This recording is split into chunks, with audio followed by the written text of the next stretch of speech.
All right, so I debated whether or not I was going to do this scripted or just off the cuff. I decided that I'm just going to do it off the top of my head, just based on things that I remember. So there might be times when I pause and have to think and organize my thoughts. But I wanted to read this John Burk thread on X, and I'll link that down in the description if I remember. Which, if you guys watch the podcast, I typically don't remember to do that stuff, but it's there. It's John Burk 39 thread that he put out about Tim Kennedy yesterday. I just wanted to add more context to this because I was there at Dieseljack Media during a lot of this timeline. And also, Nick is really weird about telling people things that they really have no business knowing in like a really kind of weird way. He just will tell anybody anything, seemingly. At least that's how I felt about some of the things that he had told me over the years. So, reading into this real quick.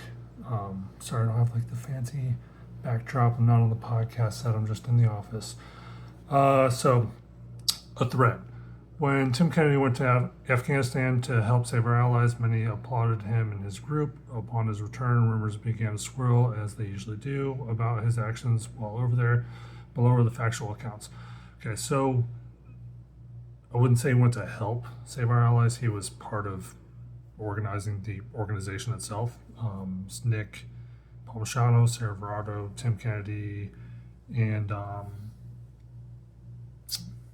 course, now I can't think of his name, Chad Robichaux, are like the primary four. I think there was another guy or girl. Anyways, doesn't matter. So moving on, the 82nd was boots on the ground at the time. The above is a sworn statement from the 1st Brigade Commander. So I'm not even going to address this because he doesn't have a link to where this came from, so I don't know. It probably is true. The statement itself probably is true, but I have no idea. I'm not going to go out of my way to look for it. There's nothing really for me to add to that. But one of the points in here is that the commander reached out to some people because he felt like there was something weird and off on this, which totally makes sense. I mean, you would if there was somebody there just kind of telling you what to do, but they weren't in your chain of command. Next part of the thread, they were bringing the evacuees to the Gate 9 ramp, but the longer they worked with them, the SOA people led by Redacted, I don't know if he's the one redacting it because it's kind of weird because everyone knows who was leading it. It was Nick and Tim and Chad Robichaux. And to be clear, before get really deep in the weeds in this, every time Nick talked about Chad Robichaux, he was always talking shit about him. It was always something negative. Chad did his own thing. Chad didn't listen to us. Chad didn't do this. And so looking back at it in hindsight, it sounds like Chad was the one doing the right thing and they didn't like it.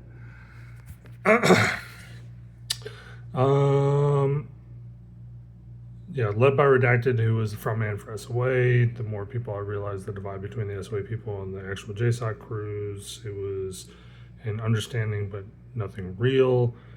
Next post, or next part of the thread, the threat stream, in quotes, meaning intel about the impending ISIS-K suicide bombing was growing in this timeline. So this was real potential problem connected to me wanting to get the convoy of random Afghans off the base. Next part, the Abbey Gate bomb went off 12 hours later. This is all while Tim Kennedy, a National Guardsman, was there as a private citizen wearing some weird pattern of camo pants and carrying a weapon. He was allegedly given by an actual Task Force 61-6 member. This is from Instagram. I'm not going to click on this link. You guys can go and read and verify this, whatever. But I do want to say that, playing devil's advocate, right? If he's there on civilian business and not in official capacity, but he's still a member of the Guard, probably being out of uniform was in his best interest. That way he wasn't looking to be representing the U.S. military, but was representing the organization. That's my opinion on where that went. I'm not saying that Tim did the right thing. You could just not wear fucking camo. I mean, that's always an option as well. He didn't choose to do that. Okay, so then I personally spoke with several military members there that all confirmed that Kennedy's presence actually caused many of the issues and backlogged the gate and put soldiers at risk. Here, Kennedy posted, sorry, I had to click on this. Here, Kennedy posted a picture of an Afghan wearing a 5.11 backpack, one of Tim Kennedy's former sponsors, before they dropped him on the tarmac while evacuating people. Oh, and sorry, before they dropped him, dropping Tim, not dropping the Afghan. But obviously, that is something that happened. Not that Tim did that, but it happened. People fell off the plane. This is a major breach of operational security that Kennedy cared nothing about. It's very true. I mean, I saw these pictures. These were in our Slack. These were in our Slack chat, like as it was happening. They were, I don't know how many hours they are ahead of us, but they were far enough ahead of us that I'd be getting up to go drive to Durham like on a Monday morning. And while they were gone for like 50 days when I first started working there. And there'd be stuff in there from overnight because they were up working, doing whatever. And, here I am getting up at like 4 a.m. to go drive up to Durham from where I lived near the coast.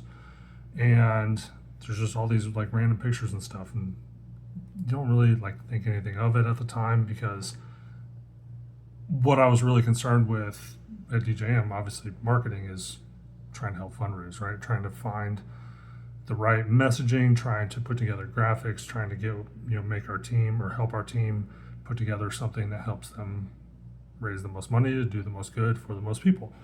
So a lot of these pictures, stuff like that was cropped out because, obviously he was doing it for social media, right? He was doing it for the clout. I'm here, I'm doing this, I'm helping. But some of these pictures were used for other purposes, and just with him cropped out of it, that kind of tells you like the reuse of some of the stuff. You can probably find it like in the movie Send Me and stuff like that. A lot of stuff like that happened. After getting attacked on social media for it, Kennedy deleted it. As we all know, the internet's forever. And then he went right back to do it from inside the plane anyways. And I believe there's one of Nick and Tim together as well. If I remember right. I don't remember if Chad was in any of these ones that Tim took. Like the selfie ones were like Tim by himself or Nick and Tim.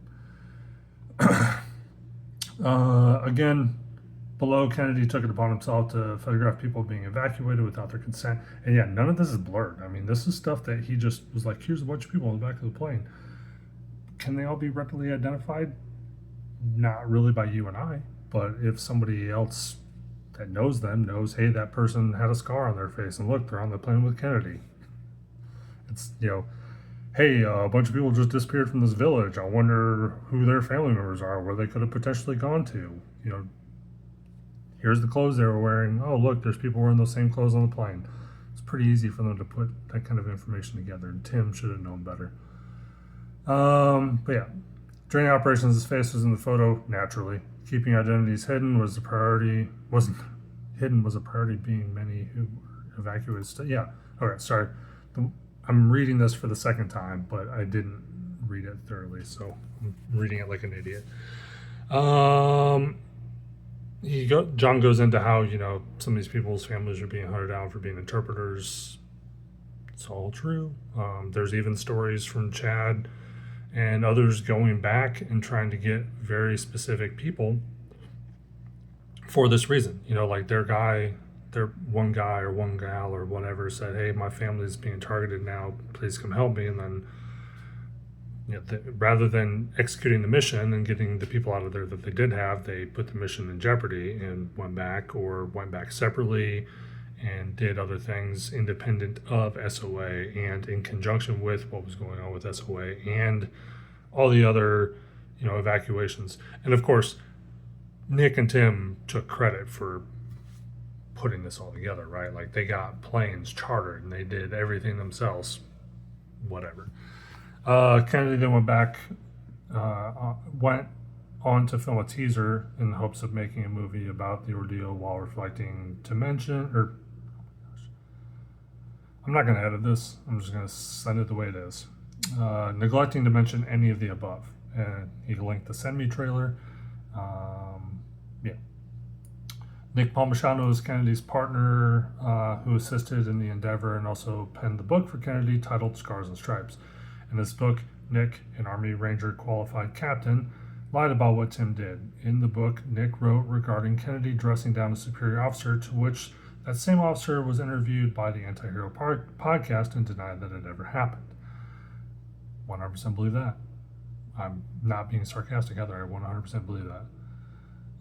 The book was debunked by them, and you can view the entire expose here. I think it's their first video that they did. They've done several videos to this point, so you kind of got to go and look at all of them if you want to get the full scope of everything. Kennedy and Nick launched the nonprofit organization called Save Our Allies and have collected over $6 million. Nick and his wife are both employed, but on their 990, Nick's wife paid herself an annual salary of $105, paid out independent contractors over $500,000. No itemized list was shown of these contractors. Tim Kennedy is also the CFO. Below where their 990s can be found, note the itemized list of expenditures is not listed, but says it is available upon request. So that's normal for nonprofits. Not to say that what they're doing is right, but that's normal operation for nonprofits, is that there's a certain level of transparency that you have to keep, or I guess you don't have to, but for a lot of donors, they want to see that transparency, that platinum rating or gold rating or whatever from GuideStar. So part of your tax returns, information about the organization, information about members of the organization, you guys can go to GuideStar and view all these requirements yourself, because it's publicly available information on how to do it. So yeah, she left DJM. She was working a couple of DJM's clients, which included Save Our Allies, but she was kind of had a foot in both. And Sarah Verardo, and I believe there was somebody else that was involved. Can't remember who the other person was now off the top of my head. But there was some kind of like organizational restructuring. And so she went to help the Independence Fund and SOA, or I guess maybe it was just SOA, but she was also, I don't remember exactly. Anyways, she basically took one foot out of the DJM side and went full tilt into whatever she was doing for Save Our Allies. So that whole ordeal, I have a whole nother story I can tell you about the Independence Fund and Veterans Justice Initiative and all that nonsense, because yeah, DJM is the problem here for a lot of these organizations. For the Independence Fund trying to do good, Save Our Allies would be a much better organization if Nick and Tim weren't involved at all. If somebody else was involved in that, right? And I'm sure anybody would agree that that's a good cause that everyone would probably support if it was executed properly and it wasn't done kind of in vain. He lists some of the donations. Some of them come from Fox News. I mean, they know people. I mean, it's going to happen. You're going to get donations in some of these organizations that they are sold. That's what Nick is, right? Nick is a marketer. Nick is a salesman. Nick is a storyteller. And by storyteller, he editorializes things, right? So if you're not familiar with that term, editorializing something is when you take something that's really boring, but it's like it really means a lot. It's really a big story. And then you turn it into something that it's not, to get the clout for what happened rather than tell the actual story of what happened. So it's going from, I was carrying a grenade to I had a sack of 50 grenades. That's how you get from that point to that point. And that's how a lot of these donations are picked up, as well as you get Nick out here being used car salesman saying, hey, we're going to do all this good with your money. Throw us some money. We'll throw you on our website. You donated to a nonprofit. You get your tax letter, blah, blah, blah. There's way more benefits to the organization making the donation than there is to not make it at that point. The Save Our Allies MPO was given a rating of 67%. They are still currently accepting donations and have not filed their 990 for fiscal year 2024. Charity Navigator isn't always 100% correct on that. Sometimes that stuff is delayed. The best way to actually check whether or not an organization, a nonprofit specifically, has filed their taxes is you can just go to the IRS website. So, John, I haven't done that for you, but I mean, the Charity Navigator link that you have is literally charitynavigator.com or .org/EIN, and that is the organization's EIN number. So you know it. So you can go to the IRS and check. But the other thing, so I wanted to say that just to say that I'm not going to do that. You guys can go do that yourself.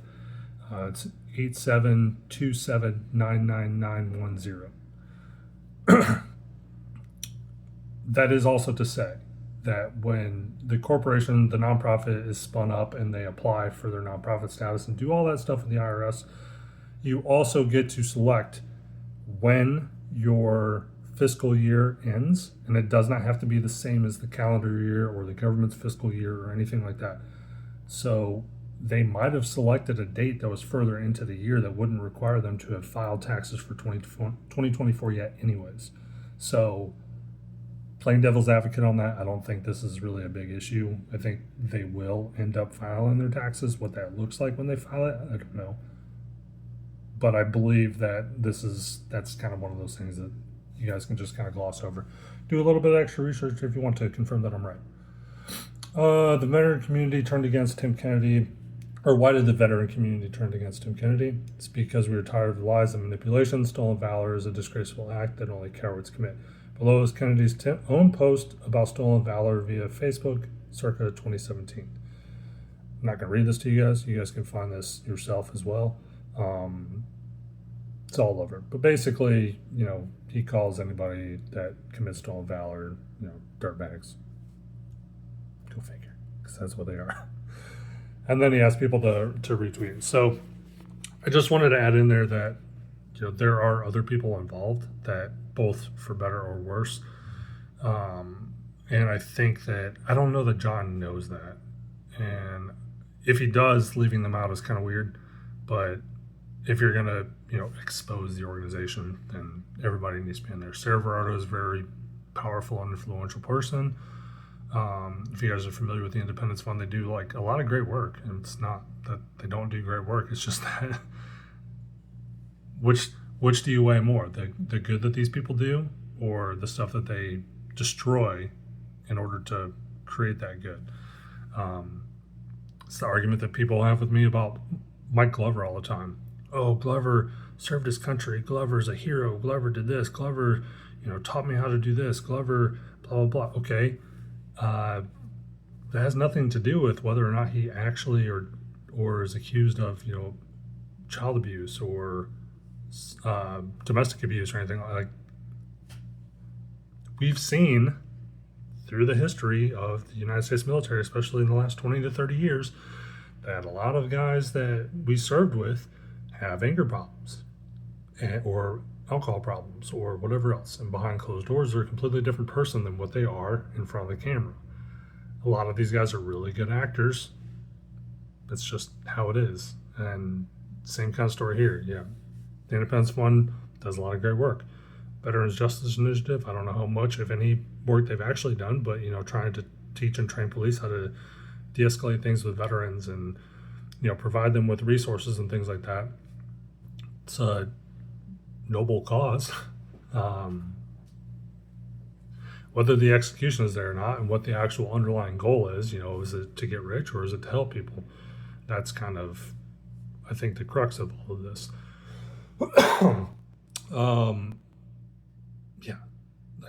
I'm sorry this video dragged on for so long. Like I said, it's completely unscripted. I was just kind of trying to read it and give commentary along with it. Let me know if you guys have any questions. I'd be more than happy to answer any questions you might have. The whole thing is just crazy. So, thanks for watching.